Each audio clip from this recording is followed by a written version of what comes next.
What is up, everybody? It is the Golf on CBS preview show, wrap show, Ryder Cup check-in. All of those things, I believe, is probably the way to go about it. I'm Shane Bacon, joined as always by Patrick Two Martinis McDonald. Joining me, we just got done hanging out in person for like a day and a half. So a lot to talk about in the golf world and also a lot to talk about in our world as well. So good to see you, my man.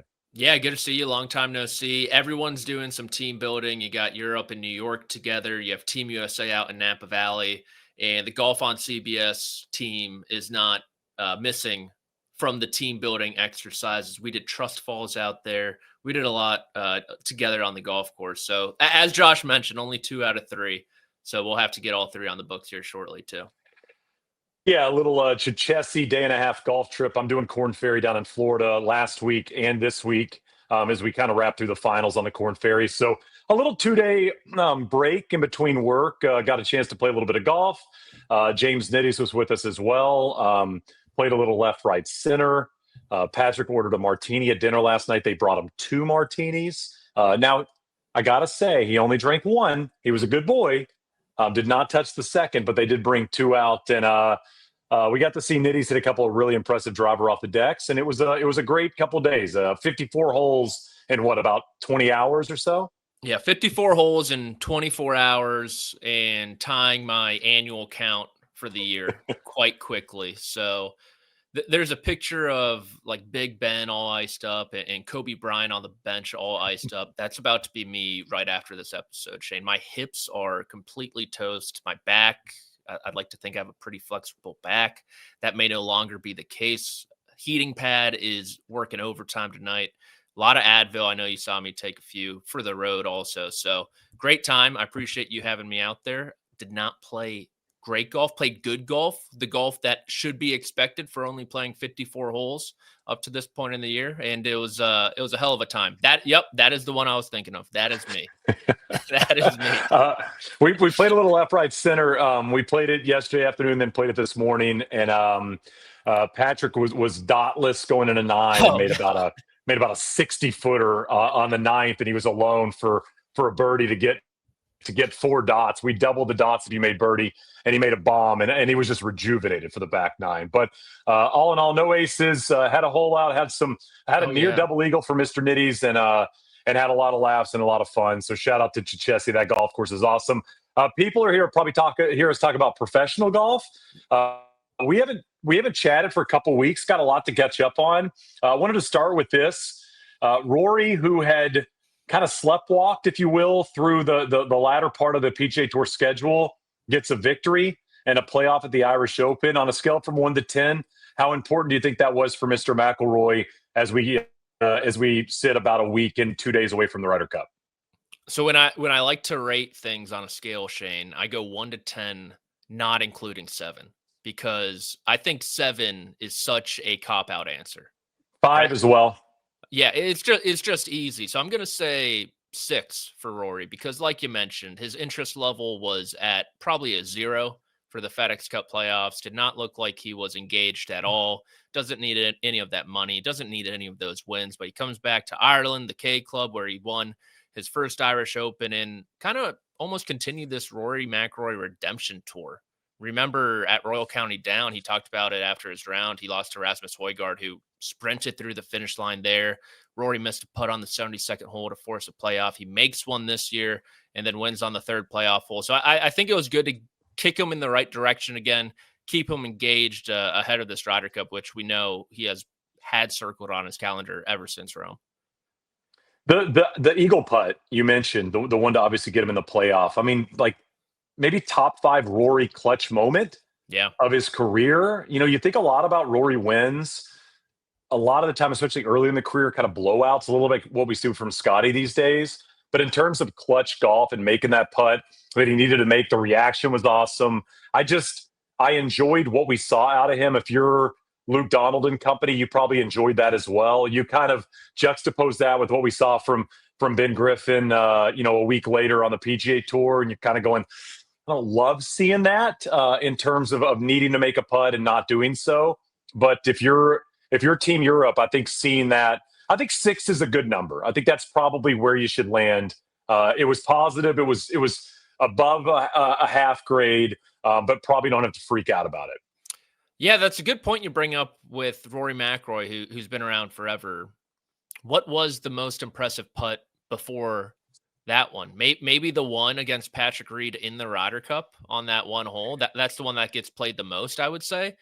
But first PGA Tour win when he made the long one for 62, or 61. I think about that one a decent amount. I don't think it mattered. I think he won that tournament by a couple anyway. But in terms of the majors he won, I mean, you could pull something early, 9, 10 this year at the Masters, but a lot of the putts late were not great. I trying to think of the most. We've seen clutch swings. But in terms of the putts made, I can't really think of one that really screams off the page. Yeah, it's a good point. I mean, he didn't really need a putt at the Masters too, with some of the iron shots that he was hitting down the stretch, and when he did, it obviously wasn't great, like you said. So, yeah, it seems like a lot of the European guys. I don't know if they've been playing as steady as the Americans, but they've gotten themselves into contention more recently, I would say. So I know that was kind of the one of the big reasons for this tune-up was try to simulate pressure, which I don't think you can do for the Ryder Cup, but just trying to play yourself into contention late on Sunday. And I feel like the Europeans have done that a little bit better as of late. I just wrapped up a podcast for the Ping Proving Grounds podcast I do with Marty Jertson and Ping, obviously, with Harris English. And Harris made a great point. I've heard something similar to this before, but he was talking about the Ryder Cup, and I was asked, he's obviously jazzed up about next week, and he said that every hole feels like the 18th of a major. Every hole you play for the entire Ryder Cup week feels like the last hole of a major when you're kind of in contention. Obviously, he was in contention a couple of times this year in major championships, and I don't think that was hyperbole. I think he was being very honest about the way he feels in that environment. And so seeing some of the play we've seen both positively and negatively from some of these players that are going to be out there next week is interesting. I mean, that kind of rolls us into Procore. Scottie wins, shockingly, 2-1 going into the week, which is wild. Opened with 70 and still wins the golf tournament. What did he start the Sunday? Was he 3 back? Two back, I believe. 2 back going into Sunday and wins. Can I say this about Scottie? Tiger was always front runner winning guy, right? And I just look at Scottie, and I mean, this is no comparison to Tiger. I'm just saying the way the dude wins, whether he's a mile back at the Olympics or leading by 4 or not playing great on the front 9 like it was at the PGA this year, or playing in a relatively watered down field outside of the Ryder Cup boys at the Procore, it just feels like the dude can win every possible way, Yeah, he is like a 72-hole marathoner where that last mile, if he needs to sprint, he has it in the tank. If he can coast, he is happy doing that. If he needs to do something in between, he can certainly do that as well. And so from a 72-hole golf tournament perspective, Scottie Scheffler is, I mean, it's not breaking any news here, just in a completely different league of his own. But obviously, with all eyes on the Ryder Cup coming up, Shane, I am curious how that will translate to 18-hole matches, and if there's a potential crack that the Europeans can kind of shimmy into, because they're going to have him circled, right? They're going to want to take down the world number one, the guy who's won a zillion times these past 4 years, and kind of add a pelt to their collection with it being the biggest hunter in the game. So Scheffler is unbelievable. I think there was a lot of good play from the U.S. team too, and obviously some not so good play either. And how funny is it that the week that his sub 70 round streak comes to an end, he still wins. Still wins the golf tournament. 15 straight top 8 finishes for Scottie. 6th win since May 4th of this year. 15th win since March 10th of last year. It's, these weeks are so easy to finish 4th if you're Scottie Scheffler. It's so easy to finish 7th. It's a lot harder to stay concentrated for 72 holes and win. If golf was 6 rounds, would Scottie win every golf tournament? Like, I feel like he would. If the PGA Tour was 6 rounds like old Q School was, I think he'd win every tournament. I really do. And I think it's a great point you bring up about the Ryder Cup is minimizing matches, making them 18 holes or 16 holes or 15 holes or whatever the case may be, actually plays against the best golfer in the world. I mean, if he's playing great, he could still win those things. But when you shorten golf, when you shorten sport, you think about if the NBA finals were one game, those Sixers would have beat the Lakers with Iverson, right? They win the first game, in that dominant Shaq and Kobe Lakers three-peat team. But the longer you go, obviously the cream rises. It's an interesting idea of what could happen if, Scottie goes out with whoever he's going to go out with, Burns or Henley or whoever, and you throw Rory or Rahm at him and say, let's cut the legs out of this American team. If Scottie starts losing points, like who are they going to look at? Yeah, it's interesting. And I know there's been a bunch of articles out there. I haven't, I unfortunately have not read them, but kind of what it's like under this. Yeah, I mean, there's a bunch if you want to go read them. Yeah, I don't know where they are. I don't know who wrote them, but they're out there. You think I'm reading, Shane? Yeah, really listen. Yeah, someone give me the AI overview of that one, please. Unless it's on CBSSports.com, of course. Yeah, read all that. But there's been a couple about sort of the mood in the locker room under Scottie Scheffler and how sort of there's been so many comparisons between him and Tiger, but how different it's going to be with this next wave where Scottie is super generous. He's willing to give time for everyone. He's going to do everything. It's not as individualized as the Tiger and Phil days. And even to a certain extent, I know Brooks Koepka had that feature in Golf Digest that one year where he pretty much said, yeah, I'm not really huge into the Ryder Cup. I like to do my own thing. And it's like, okay, well, that's the polar opposite of what Europe does. And it seems like Keegan and the rest of this leadership team is trying to really form this team. And it does center around Scheffler, who does seem to be, I know he is the guy, but also a great glue guy at the same time too. Yeah, I'm just really interested on who's going to lead this team next week. I mean, outside of obviously Keegan, right? You've got Scottie as the best player in the world. You've got JT as the most experienced player on the American squad. And then it's a whole bunch of dudes that are relatively quiet. You've got Bryson, who I think Bryson is a very positive voice in terms of being loud. But who's going to chirp? Like, who's going to get into somebody's face? And I mean, maybe that doesn't matter, but it feels like it started to matter in the Ryder Cup. I mean, you think about Reed and Rory back in the day. You think about what happened at the last Ryder Cup with Cantlay and Rory. There are those people on the European side. And I'm just interested in if it starts to get relatively golf contentious, if you will. I mean, they're not going to shove each other on the sideline like it's Steelers-Ravens. But if it gets relatively contentious in any capacity, are the caddies going to have to do it like LaCava again, or one of the players going to step up? Because I don't see a lot of that alpha personality on the American side. I see a lot of really good dudes and really good golfers, but I think alpha personalities dominate Ryder Cups. Ian Poulter, Seve, JT Spieth, right? These guys that like to get into it a little bit. And I'm just wondering if is this 10 dudes on the American team that are like chill guys that are just trying to go out there and play good golf? I think Josh brings up a good point. The 13th man. I mean, we have Europe with virtual reality headsets trying to simulate Mikey from Long Island, calling them garbage or whatever. Constantly. Garbage. Yeah, up and down the fairway. That's putting it probably lightly. PG version of my guy Mikey. But I think it's a good point that you bring up where there are a lot of unknowns with this U.S. team. With Europe, it seems like everyone's role is already defined. You know what you're going to get from them. And with unknowns, I think it's easy to take the negative perspective on it, but unknowns can be great. The answers can be very positive. Good point. And you look at an unknown in Ben Griffin, obviously didn't make that putt on the 72nd hole, but obviously has been awesome all of 2025. JJ Spawn, what is he going to do? Down the stretch of some tournaments, St. Jude Championship, U.S. Open, he has been lights out. Russell Henley is the 4th ranked player in the world. Cameron Young, he grew up in the mean streets of the Bronx. Just in the Bronx. You think he's going to be afraid of a little Ryder Cup? But I think the unknowns that could turn a little negative, Shane, are with those usual U.S. guys. Xander Schauffele, Justin Thomas, Colin Morikawa. How do you pair Bryson DeChambeau too? And I think that balance between those is so interesting going into the Ryder Cup. That's really what I'm looking at going week of.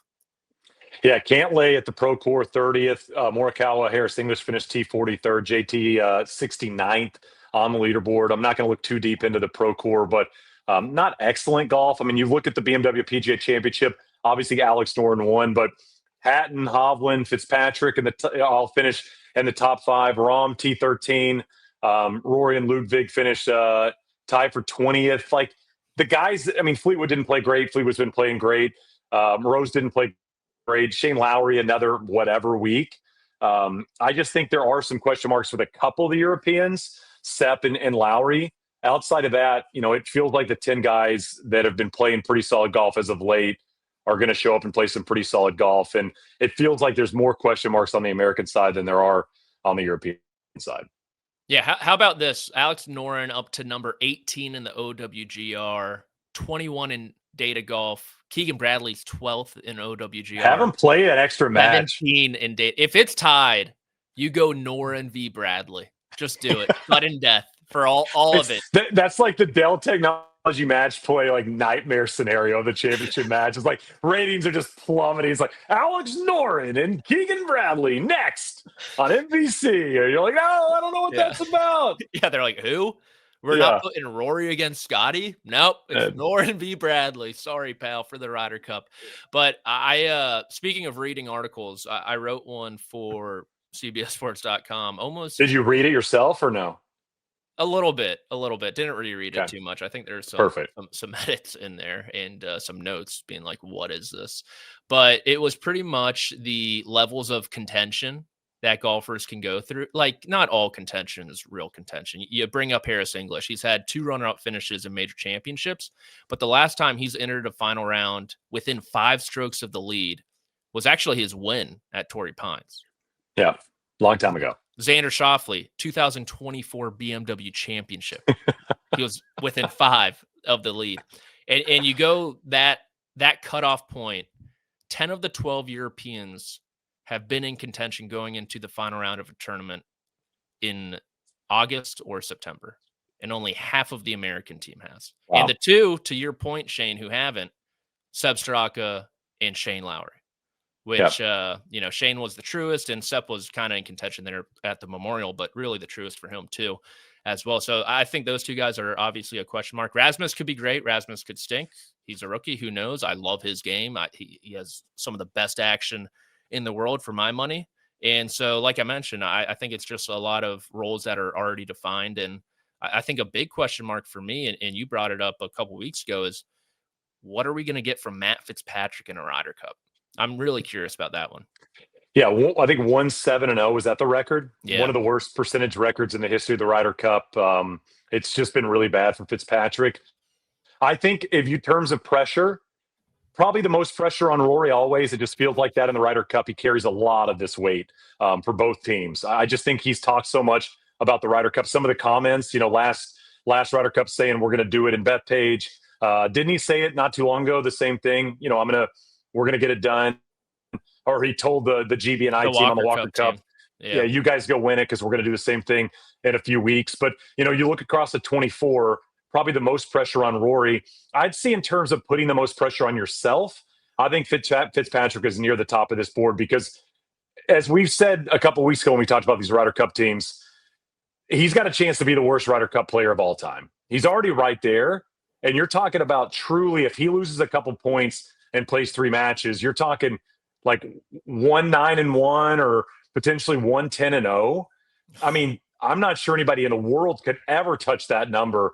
So for Fitzpatrick, it's going out there, and he's been playing good golf.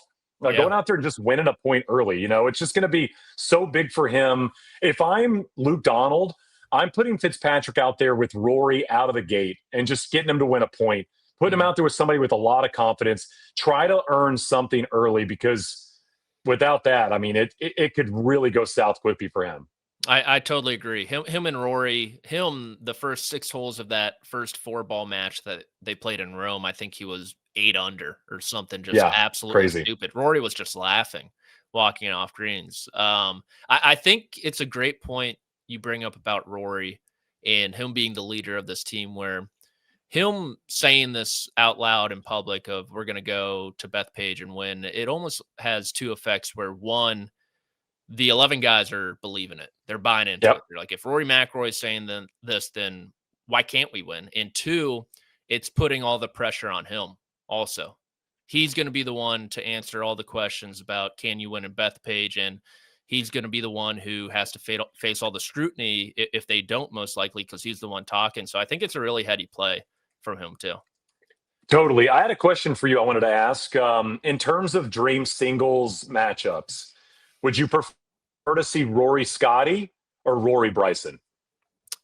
I like the history that we have going, where I'd love to see Scottie and Rahm go for the third time in a row. I'd love to see Rory and Bryson go for, I guess this would be act 3 of what they're doing. And so those would Pinehurst, be the two. Augusta, Bethpage. Yep. Yeah, those would be the two. And then I think Morikawa and Hovland, have they played each other both times too? I mean, it's like, what are they, same graduating class? Yeah. Like, top 2 studs coming out of that. Yeah, it'd be, I mean, there are some awesome matchups. Like, what's the grumpiest matchup you could go as you look at these teams? You got Tyrrell versus Cantlay. Maybe Cantlay. That's a good one. Or maybe Lowry Cantlay, because Lowry was going at LaCava a little bit there in Rome. Yeah, there you go. I mean, there's some fun ones to lean on. I'll be interested to see, like, of the players on the American side, like the rookies. Is there somebody you feel like could be massively instrumental in terms of winning? Is there somebody you feel like could go 3-1-0 or like 3-0-1, play 4 matches, get 3.5 points, something like that? I think all 4 are capable. If I had to pick one, just based on individual, I'm not looking at pairings, because I think potentially we could see Henley with Scottie in foursomes, which obviously buoys a record, you would think. I have a lot of high hopes for Cameron Young, just with his skill set. I knew you were going to go with the Bronx boy. And you asked me, it was like the third hole of the trip. You go, yo, Patty, you Cameron Young boy? I'm just like, not really. You hesitated though. Not like the masses out there. I mean, he's got a very passionate following. I'm not quite there, I would say, but just the way he drives the golf ball and the putter, really. And he plays difficult golf course as well. I know it's not going to be as difficult as we see at when Bethpage has hosted majors, but it's still a big ballpark, tough, going to have to drive it well. And it just screams Cameron Young for me. So I think, despite his personality being a little mundane, I would say that he's going to take to this event. I'm going to lean into Spawn. I think Spawn can have a huge week. I like JJ. Something I did want to just point out as we kind of get into Ryder Cup week and talk about it is, it wasn't too long ago when Whistling Straits happened, and it was just the most dominant performance by the American team. And I think Josh has the roster from 2021. And the fact that we looked at that team and said, this is the future of the American Ryder Cup team. Look at how many names on this squad are not going to be at Bethpage. I mean, you got DJ and Koepka, and you obviously got Jordan. I mean, Tony Finau there as well. I mean, there's so many of these guys. I mean, DJ went 5-0, right? Mm-hmm. And like Jordan had such great moments there at Whistling Straits. And to think, like, these aren't just guys on the team. I mean, you're talking about like core characters in terms of American golf. It is a very different roster, not that far in the future than what we saw in terms of what I felt like, at least at the time, was going to be the next 4, 5, 6 iterations of the Ryder Cup, and it just completely shifted. It's wild how far some of them have fallen off. I'm on the Data Golf page. The average world ranking at the time for this U.S. team was 8.9. Wow. The average Data Golf ranking was 11.3. And it just, continuity, I think, is important in Ryder Cups. And I believe if you're from Europe, you would probably agree with this. And you think about all those guys, they're sort of in the Rory age range, like DJ, Finau, who I know he hasn't played on that. I think that was his only Ryder Cup team, he was in Paris too. From Paris up until the last President's Cup, he was on every single U.S. team. He was a fixture. Yep. And so he's not there. Spieth obviously not there either. Brooks Koepka, he's playing in whatever DP World Tour tournament, the French Open, I think. He's playing in Francais. Yeah, he's back in Paris at Le Golf National. He probably thinks the Ryder Cup. That's what I was saying. Yeah. He probably thinks the Ryder Cup's back there. He got confused. He's fighting with DJ in the locker room for over those pinstripe pants that they were wearing. And so it's just like it's crazy how quick the continuity of the leadership team can switch like that. And it's almost ironic where that's when it had to change for Europe too. Yeah, at Whistling Straits, or at least coincidental. So the closest of the DJ Brooks, Finau, Spieth names in terms of qualifying was Finau at 24. He was which is horrible pretty wild. this year. I know, but I mean that's the closest. Like that's pretty wild to think. I mean, we were talking Jordan on this team. Well, we were considering Jordan on this team in May. I mean, he was at least. I still think he can make it. Maybe he might get on. Bring him on. Let's see what happens. I do think about this American team. I mean, let's Josh, throw up the team one more time if you can. The current team for Team USA, because this seems like, to me at least, a transition year or a transition couple of years for the Americans. I mean, you've got some guys that you've got. Obviously, Scottie's going to be on it in 2 years unless something crazy happens. Bryson's probably going to be on it in 2 years unless something crazy happens. JT potentially could be. Morikawa, I think, potentially could be. I got Xander probably going to be on it. But it feels to me, you look at what the American golf landscape looks like right now, and it feels a little bit like when it all flipped with JT and Spieth and that crew coming in. Is I think about like Johnny Kiefer, who's having a great season on the Korn Ferry Tour. Koiven, some of these amateur players that are so good.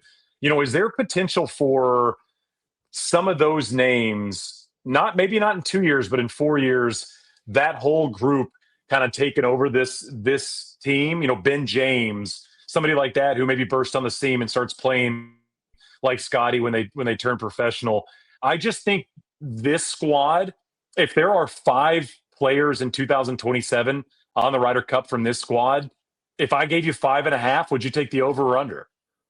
Oh man, I see 3 not being on it, and it would not be surprising if this is the only Ryder Cup for Henley and Spawn. I love them both; they're great players. Harris English and Ben Griffin, no knock to him. Yeah, Ben Griffin potentially this could be the apex of his career almost. So that's already 4, and then you go through the other 8. Could 3 of them fall out of form? Absolutely. Could Cantlay just stop caring? Yeah, that would not be surprising in the least bit. And so 5, I think 5's a good number, I would say. And you add in 3 young studs and guys who are in form with the 5 core guys, and there's your team. And I mean, it feels the same on the European side. I mean, to be fair, I mean, if you look at the European team, a lot of those players, I mean, not older players, but they're not young. When you think about a lot of the guys on the team qualified for the team playing really good golf right now, potential to fall off. I mean, I'd be shocked if Rose made another team. Lowry, I think I'd be shocked at this point if he made another team. Sepp, is he going to make another one as well? I think you probably, pencil in Victor and Ludwig and probably Rory again, maybe Fleetwood, Højgaard. Maybe the Højgaards are both there. But I mean, if Hatton's off the team in 2 years, it wouldn't be that shocking. Same for Fitzpatrick. So it feels maybe a little bit transitional for both squads. But it just feels like the American team, it's maybe a surprising 12 to this point, and so different than what we've seen in terms of dominance on the American side. Now, an important question I got to ask you, Patrick. You've been pretty high on the American team still winning this thing. And I've been pretty high on the Europeans, bringing home the upset. Are you still thinking it's going to be the USA that wins? So I think the U.S. team has a wide range of outcomes where I would not be surprised if they win by 5.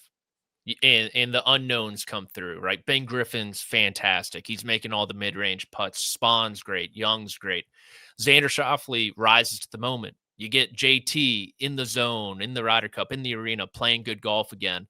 And then you bring in Bryson and Scottie. But at the same time, I would not be shocked if Europe wins. I see them winning by 0.5 point to 3 points, if that makes sense. Yeah. I think if Europe wins, it's going to be tough. Go ahead. Oh, I was just going to say, I think it's important for the event that Europe wins this. You just can't keep trading, home and home victories. It makes the event lose a little bit of steam and luster. I mean, what was it, 2012, the last time it's happened in terms of an upset? American last time they've won in Europe was when? I mean, it was forever ago, right? 30 plus years. Yeah. So it's got, eventually we need to start seeing the away teams get a victory. Yeah. And I'd say in terms of lining up for that to happen, this is the perfect storm. And, in terms of the Ryder Cup's awesome. I think everybody that's a golf fan and a sports fan puts the Ryder Cup 1 or 2 in terms of their favorite golf events. But at some point, the home team can't win every one of them, or it loses a little bit of its luster and its fun and its excitement. And it's felt very blowout-y as of late. I mean, you think about Whistling Straits, think about France, think about Rome, kind of decided going into Sunday. And I think at some point we need the teams away from this to win it and to kind of lay that out there. And I think in terms of the American golf, it'd be big for the Europeans to do this, because then it puts all the pressure on the Americans. Like, you guys got to go win one in Europe at some point. And now if you don't do it, you're going to be talking about, 3 straight or 4 straight for the Europeans, now 5 straight. Like, what are you going to be as an American Ryder Cup team? So I just think in terms of this event, very important for the Europeans to get this done and to get an away victory. I think it helps the event in the long run. To answer your original question, no official pick, but slight lean to the U.S. That's what we in showbiz call a cop-out. But I will say, Shane, it would be glorious for Europe to win, just to see all the scrambling that would be done on the U.S. side. Think about all the scrambling that happened after U.S. lost in Paris. They've been losing in Europe for decades at this point. That's nothing new. Nothing has changed in that regard. Netflix show, Keegan Bradley captain. What's going to happen if they lose in the United States? At Bethpage, the one that they've circled for years and years and years, it has potential to get really fun. I think you if you lose in historic fashion at Bethpage, I think they have to invite Phil in for the press conference. Just to sit there awkwardly. To ask questions. Maybe to ask questions. I like that. Like, just get Mickelson involved, because if you ever want this to blow up in your face, shout out 2014. That was one of the great moments. But excited about it. Are you going to give an official pick next week? What are you going to do? Official pick next week. I think we're doing a show. I would assume we're doing a show together. I will give the official pick out then. Set your reminder on your iPhone for whenever that show does come out. God, people got to be so excited for that. I'm probably at the edge of their seat right now. Anything else in the golf world? Really, the only thing was PGA Tour not starting the season in Kapalua. I think was the last thing in terms of golf news. That's a bummer. Obviously, they're dealing with, what is it, water rights or whatever, and the golf course just isn't going to be up to par. That's a bummer. I think Kapalua is one of my favorite non-major events of the season, so hopefully that gets sorted out. I don't know if they're going to play it anywhere. It is a limited field. Like, this is an opportunity for the PGA Tour to find a random cool golf course to maybe play it out. Just don't do grandstands, see what they can go do. A la kind of COVID and Seminole and things like that. But maybe some opportunity. But I'd say the likelihood is probably just no event, right? Oh, you think no event whatsoever? Or like push back in the season, maybe. Oh, interesting. I'm hoping they find some course and go your route, because like you mentioned, you don't technically need to do it in Hawaii, because like 10 guys maybe make that trip from Kapalua to Wailea week after week. And I mean, Wailea, it's a great event for the rookies to kind of get their feet underneath them, for the full field events, which I love. So, man, it would be a bummer if it's off the schedule, but like you mentioned, the golf course makes that tournament, and Mark Rolfing does as well. Yeah, Rolf always. Go play Nanea or something. I mean, there's so much good golf in Hawaii. Go play one of these places. Just don't bring the grandstands. Just have them play golf, and let's rock and roll, and we can watch it on TV, and it's on prime time, and people are always excited. It's cold in 85% of the country. So that's really the lasting golf news. Patrick, it was a treat to get to play with you. It was a treat to try to take some money out of Nitty's pocket, even though I don't think we did so successfully. He was very good. And I'm looking forward for the next golf trip and look forward to chatting next week from the Ryder Cup. It's going to be an epic week. I'm excited about it, and official picks will come then. Until next time, thank you guys for watching.